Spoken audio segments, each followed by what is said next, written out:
Good morning, Chuck. Welcome to Tuesday Tea. Thank you. Good morning. So, a lot of people might know that we have been in not only in business, but in friendship for maybe it's been like 5 years now. Um, what I'll say is that you are an amazing human being who I have so much respect for. And you have taught me so many things. So, I'm going to let you introduce yourself, and then we're going to get into this just really important subject that I value, which is how we're dealing with gender expansiveness um, in general as therapists, but also in the perinatal realm. Absolutely. Yeah, so happy to be here and chatting with you. In terms of my background, I have been working in the field of gender expansiveness and DEI work, equity and inclusion, and using anti-oppression frameworks. And I've been doing this for about 8 years. I started off consulting with companies and nonprofits, large organizations, and quickly realized that my heart was really in more of the direct work and working with families and working with therapists and working with teachers, people who have that really immediate impact in the experience of trans and non-binary and gender expansive people's day-to-day lives. So I do now consult with families. I do coaching sessions with parents to help them, you know, sort out how to live their lives with their trans and exploring and gender expansive kids. And then I also work with therapists, helping them sort out how to make their therapeutic practices more rooted in anti-oppression lenses, more centered around gender affirming care. And when I'm not doing that, I have been with the Touchstone team as a member of the staff for 5 years, currently working as our director of operations. So, I have a couple of follow-up questions. Great. Um, so I feel like there's uh, a large window of questions, and then there's like a more specific window of questions. So if I can ask you just a couple of things that have come up when I am dealing with therapists Mm-hmm. and also as I'm dealing with clients. So, for example, I show my pronouns, they're on my like websites, Mm-hmm. and they're on like my platforms when I'm interacting with people. And I was kind of struck by the fact that somebody was just like, that makes me feel really safe. Mm, So I said, absolutely. oh, I actually didn't realize that. Like, that's something that I was doing, but I didn't like what an affirmation. And also, can you talk to us a little bit about like why that's important to people, which I know is like a really foundational question, but I think it's an important one because not everybody understands that. Absolutely. And I think when it comes to publicly sharing pronouns or putting pronouns in bios or in Zoom rooms, whatever it is, I think people get caught up in concern about making someone uncomfortable.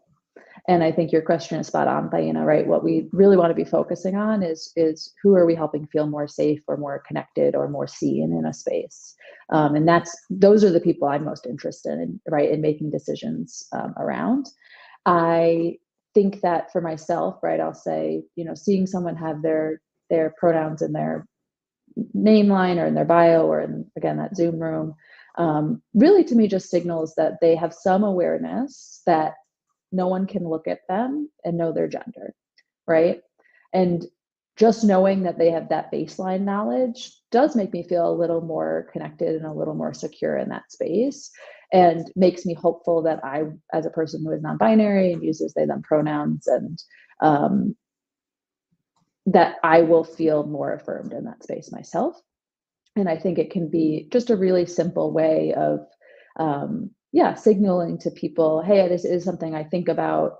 Whether or not I have the most complex and nuanced understanding of it is a different thing, but just to know that that person has that baseline understanding that I can't look at you and know what your pronouns are.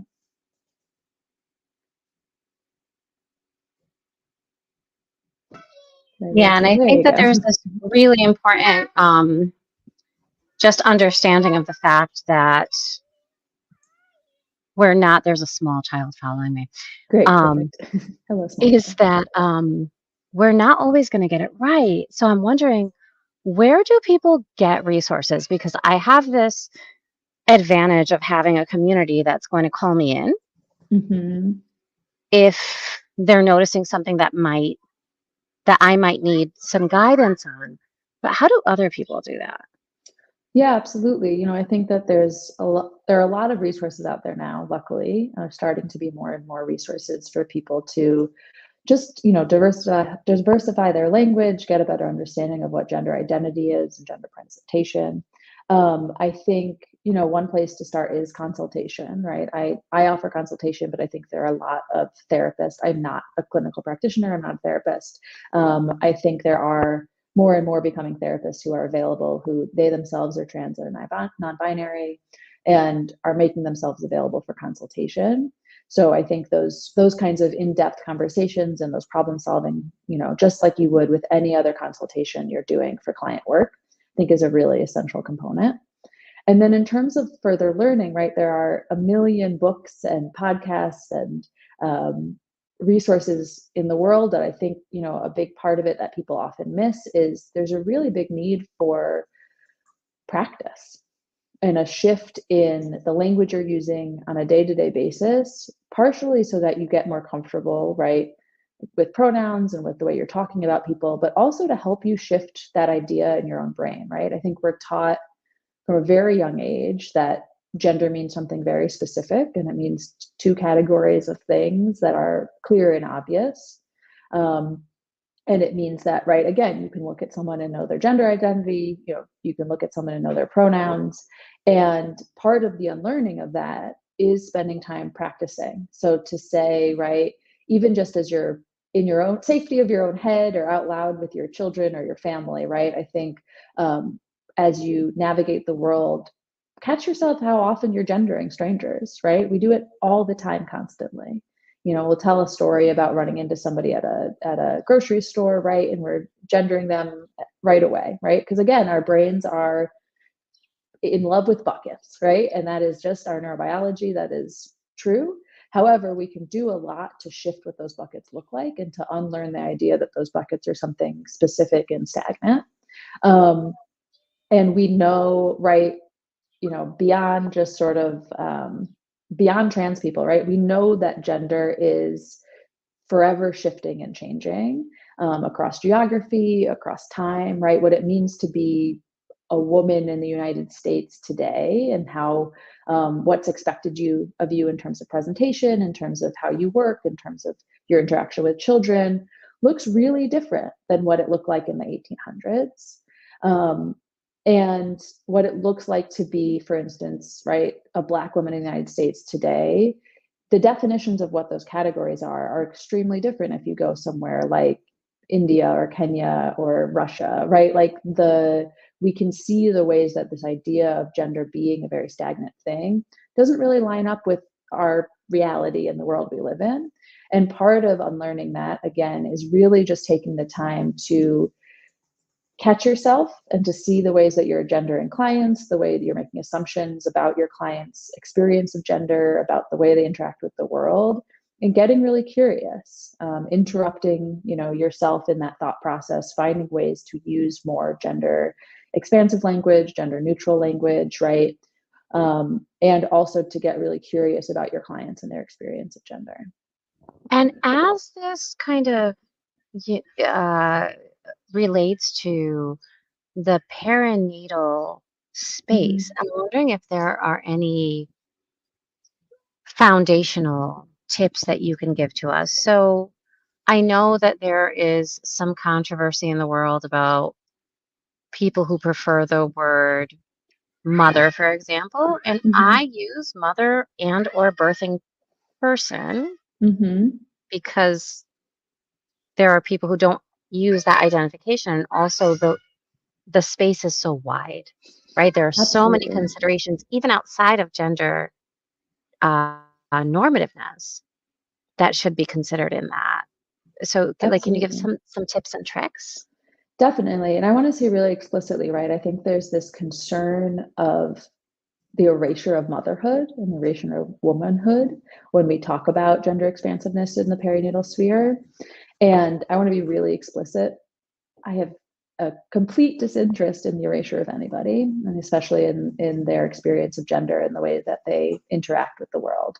So I think you're spot on, Taina, right? Finding ways to expand your language without erasing people is a challenge. I think one way to do that is exactly what you said, right? Can we say mothers and all birthing people? Is that going to handle, is that going to make everybody happy? Absolutely not. Are we going to do a better job of talking about the people we're really trying to speak to, right? Because you have people who are cisgendered women who identify with the gender they were assigned at birth, who are surrogates and are not interested in motherhood. To call them mothers as they're going through the perinatal period isn't actually accurate and might in fact be dismissive of their identity, might make them feel less safe navigating therapeutic care, right? So this idea that expanding language is going to inherently erase people's identity isn't accurate if it's done in a way that addresses the expansiveness of everybody's gender and everyone's experience of interacting with gendered systems like the birthing system, like perinatal care in the United States, for instance.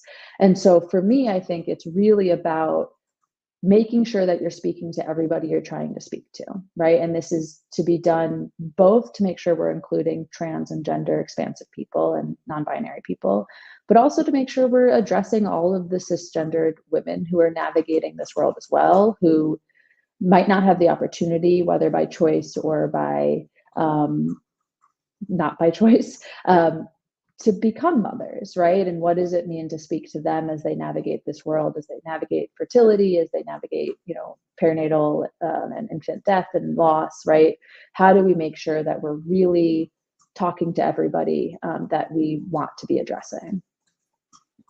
I guess my stance as a therapist and as a proud by choice mom, is that if I need to expand my language to make sure that I'm including someone else, I need to learn a new word, right? Like, why would I not do that? I think it's in our ethical codes of conduct.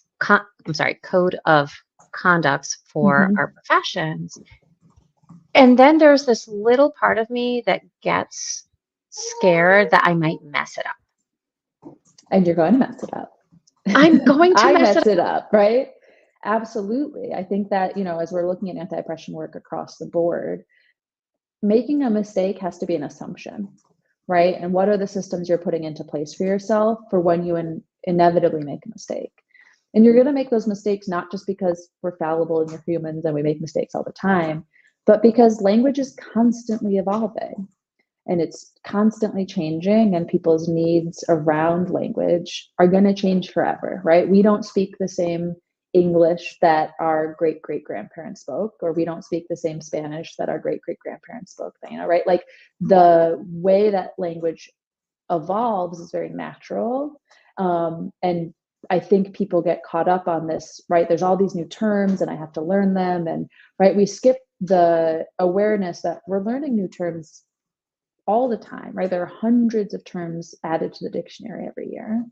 And so part of that is exposure, part of that is practice, and part of that is saying, I'm not going to know every word that comes up, and I need to have a system in place for myself for what that looks like, right? How do I ask questions that are not demanding of education by marginalized people?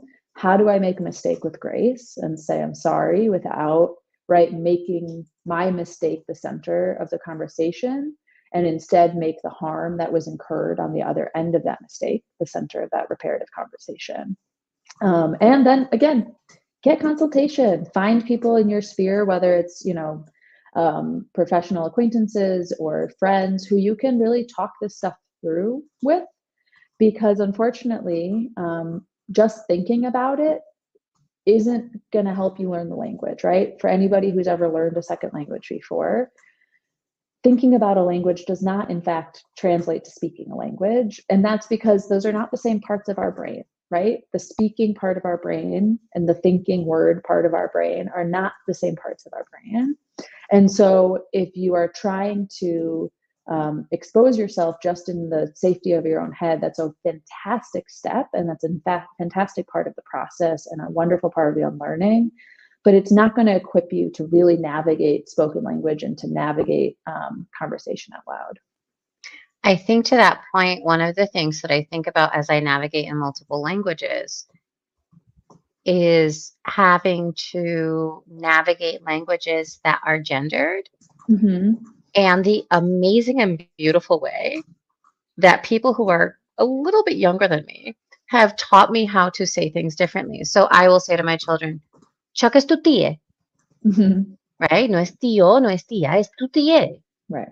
And trying to figure out like a way forward with that language, and asking people for their consent to use that language in a way that is respectful, and also creating that pathway for our kiddos who are going to need that language more and more as parents are trying to provide more inclusive realities for their kiddos. Absolutely, right. And part of the demonstration of that, I think, for kids in particular, is just that natural degendering of language, right? If we see people at the park playing with their kids, right? Can we say a parent and a child instead of a man and a boy, right? Can we naturally infuse that, again, that assumption that we can't look at someone and know their pronouns or look at someone and know their gender? Because again, for kids, what you do is just normal, right? How you are teaching them is by demonstrating to them, how we navigate the world and how we talk about people. And so the more that you are able to really get down that verbal task of being a little more nuanced around gender, your kid's going to absorb that. And your kid's going to be teaching you a lot, right? Diana, your kiddos are still pretty little, but give them a few years and they will be the ones educating you around gender expansiveness, right? Because they're the ones in schools. I think more and more young people have been given space to explore their gender, which inherently means that there will be more gendered terms coming our way, right? I am still learning and always having to sort of keep up to date as somebody who is in my 30s and isn't in school and doesn't have kids, right? So I think parents in some ways are at an incredible advantage of really just having the exposure to these language norms that as they evolve and change. Yeah, I do seem there's a line from a show that I like where somebody said, well, somebody was having a child and they said he, she will tell you his, her gender preferences when he, she is ready, or they. And I said, oh, yes, that is it, right? Yeah. You'll appreciate my mother now says, whenever somebody brings up, oh, someone's having a baby, and right. And again, part of the unlearning, like, why is the second question we ask everybody, is it a boy or a girl? I don't really know why, right? How much more information does that actually give us about the child and their personality and how they're going to interact with the world? But my mother loves to say, right, if someone says, oh, they're having a boy, and she'll say, as far as they know, right? Because it's like, for now, it's a boy. As far as we know, it's a boy. They'll let us know if that changes. We're going to create space from the beginning for them to have room to explore. And I just love that sort of approach to, talking about babies in particular. I'm down with it 1,000%. And one of the things that I think my life kind of experiences have taught me from my personal life, from my professional life, is what I say is, and how are you feeling? Because I never want to assume that it's a pregnancy you want to keep, that it is a healthy pregnancy, that your pregnancy will come to term. So I say, hey, how can I best support you? Right. Absolutely. Absolutely. But I think that those are just such important considerations to have for the people who are seeing, who may or may not identify, who may or not be telling us they identify. Because I think that a really important conversation we were having recently was even the sharing of our pronouns in certain spaces might be dangerous to some people, right? So how do we phrase and navigate that? Absolutely. Yeah, I think that's a really great question. And I think, again, that's where I invite cisgendered people, right, to be a little braver with things like sharing your pronouns, because you're going to inherently have a great deal more safety than trans and non-binary people in that same space. And there are certainly places where I will not share my pronouns, where I will not correct people if they gender me, right? Because I don't feel safe. And my safety is my most important thing. And I think part of that for therapists in particular is making sure that you are using language that is going to encourage bravery, right? If I walked into a therapist office and they talked about how they, see men and women of all ages and they love working with women around X, Y, and Z, and they love working around men around X, Y, and Z, that will be my one and only session with that therapist. Even if they're a phenomenal and highly skilled and compassionate practitioner, as a non-binary person, I just heard that they don't work with me, right? And so I think we have to be, generous with ourselves in making mistakes and also paying attention to the ways in which we are signaling to people whether they are included or not. I think a really big way for therapists to signal this is on intake paperwork. I think that's a huge miss that people forget about all the time, right? If I fill out a piece of paperwork for a therapist and it doesn't ask me anything about my pronouns, it doesn't ask anything about my gender identity, that signals to me that that's not something my therapist is thinking about. And that might not be true, right? But if that is if all I've done is read their website and look at that piece of paper, that's a really big missed opportunity for them to communicate to me that they know I exist and that they affirm that my identity is valid. I think also that part of this is looking for ways to communicate that is not making assumptions about the person walking into your office, right? Because as a person who, looks like I do, has my voice, my name is Chuck, right? I often will have people single me out in a space to ask me my pronouns, to ask me for clarification around my gender identity, right? Which on the surface level is nice, right? I want to be asked. But when I'm the only person in the room being asked, that signals to me that you are assuming everybody else in the room can be identified by their appearance, and I'm just the outlier, versus the sort of framework shift into saying, I can't look at people and know their gender identity, so I have to have curiosity about it. I think also it's important for therapists to know that any trans or non-binary person walking into your space, whether they are out in the world, as a trans and non-binary person, or if it's just an internal experience they haven't vocalized yet, they're experiencing a sense of unsafety in navigating the world on a daily basis. Doesn't matter where they live, it's happening. And you're going to have to do everything you can to signal to them that they are safe in your space. But that process is going to be dependent on them getting to know you and really trusting you and seeing that framework at play.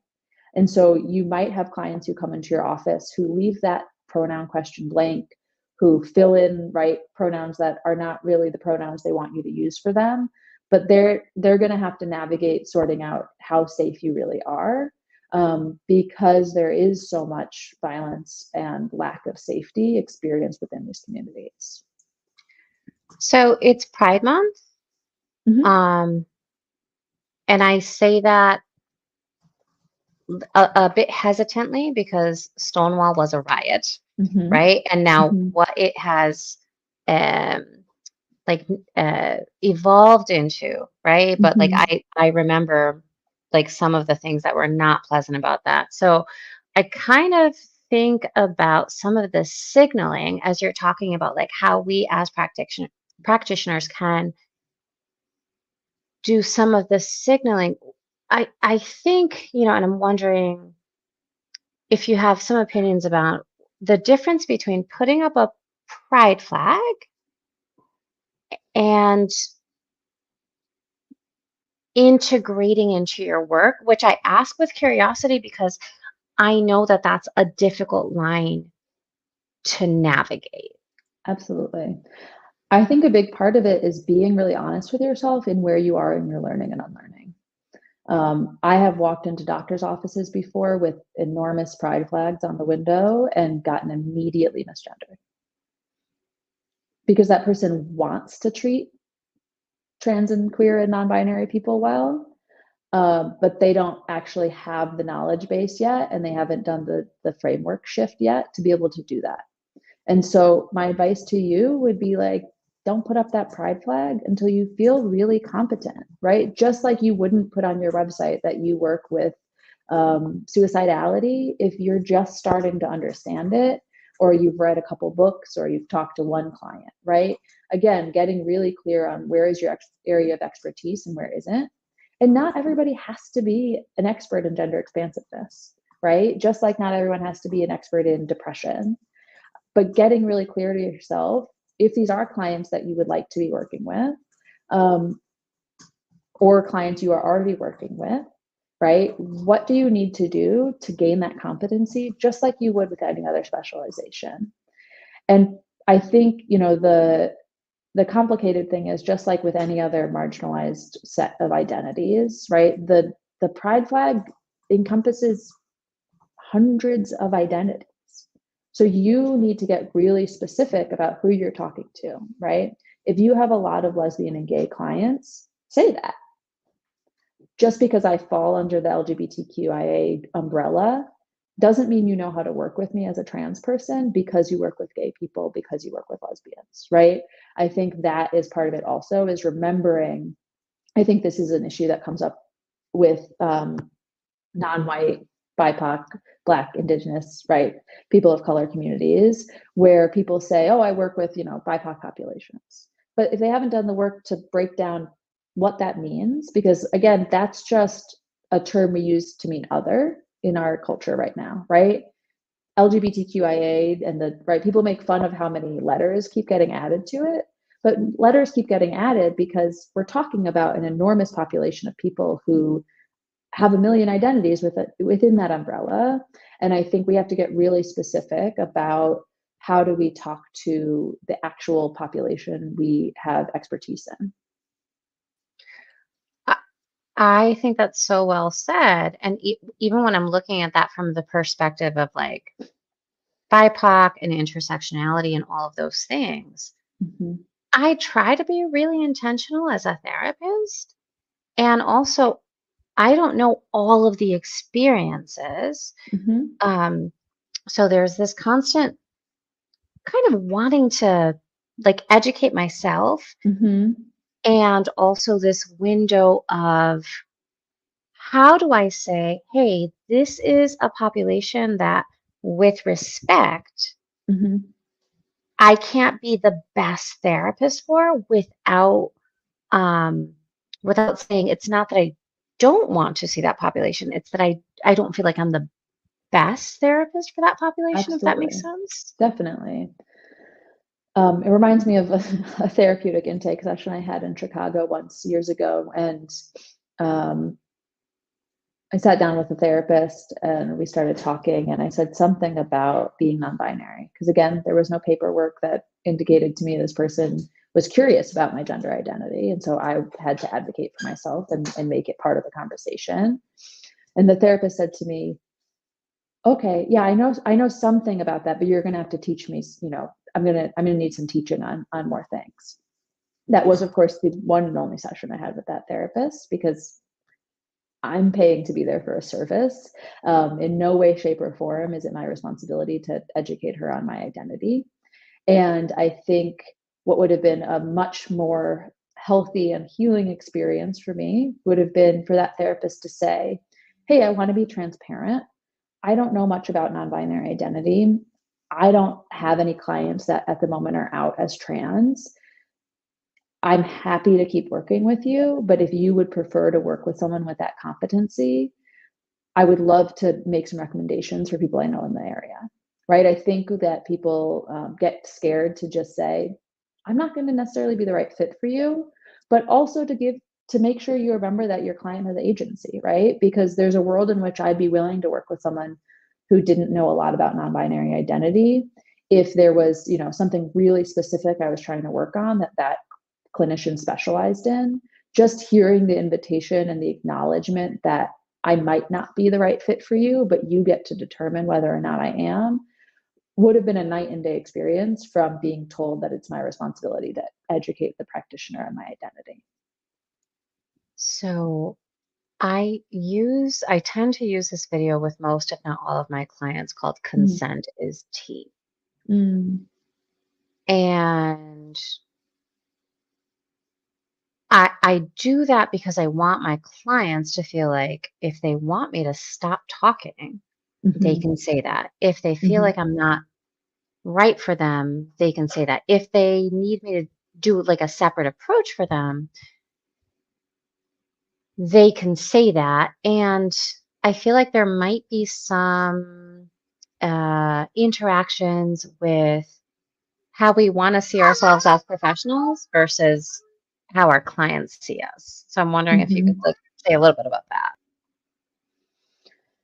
If I'm understanding correctly, and correct me, Diana, if I'm not, I think, right, this is where that idea of safety comes up for me, right? I think clinicians use the term safe space a lot, and I really dislike that term. If you've been in the training with me, you've heard me say that a dozen times, right? I think that we know that safety is a feeling, and you cannot tell somebody that they feel a certain way if they do not. And so I think one big missed opportunity for people is to say, instead of saying, this is a safe space for you, even just the simple shift into saying, I would like this to be a safe space for you. And I'm wondering if there are things that I can shift in my language, in my approach, that would help foster that sense of safety for you. Because you could do everything textbook correctly, right, to make someone feel safe in your space. And depending on the identities they hold and the ways that they are running into your identities, depending on that person's life experience, they very well will never feel safe in your office. Can they feel safe enough to be brave? Can they feel safe enough to talk about some of the problems they're having or some of the concerns they're having? Hopefully, right? But I think there's an expectation of security that I see clinicians sometimes having for their clients without an acknowledgement that they could really do everything right and still have a client who feels unsafe in their office. And being able to talk to your client about that again, right? If that clinician had said to me, do you feel safe enough to keep working with me if I don't have a lot of experience working with non-binary people? It would have given me the opportunity to advocate for myself to opt out of that relationship more smoothly and to say, no, I don't actually. Do you have any recommendations? Do you have any colleagues who are really competent in this sphere? And Taina, correct me if that's not at all what you were asking me.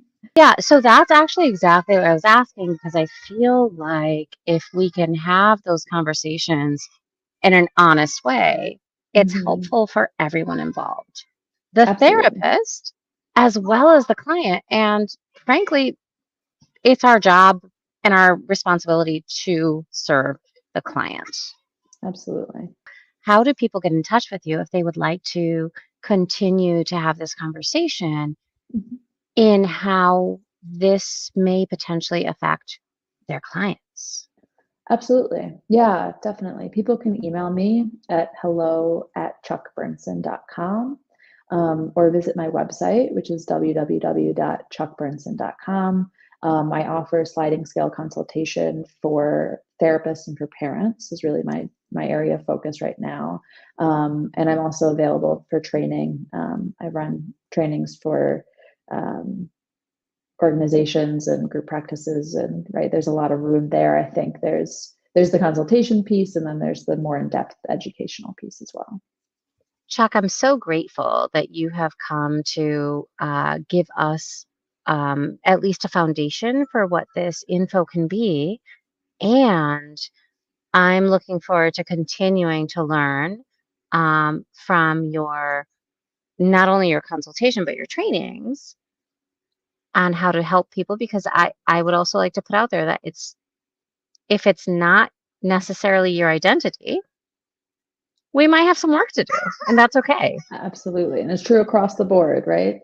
Not just looking at gender expansiveness, but if we're going to do this in an intersectional way, we all need a lot of learning, which I personally enjoy. I know it's not always fun for people and can be intimidating, but finding ways to get really curious about it and to see the ways that gender expansiveness benefits you, is really going to keep you engaged and is going to, keep the learning interesting. So thank you so much, Taina, and really happy to be with you here today.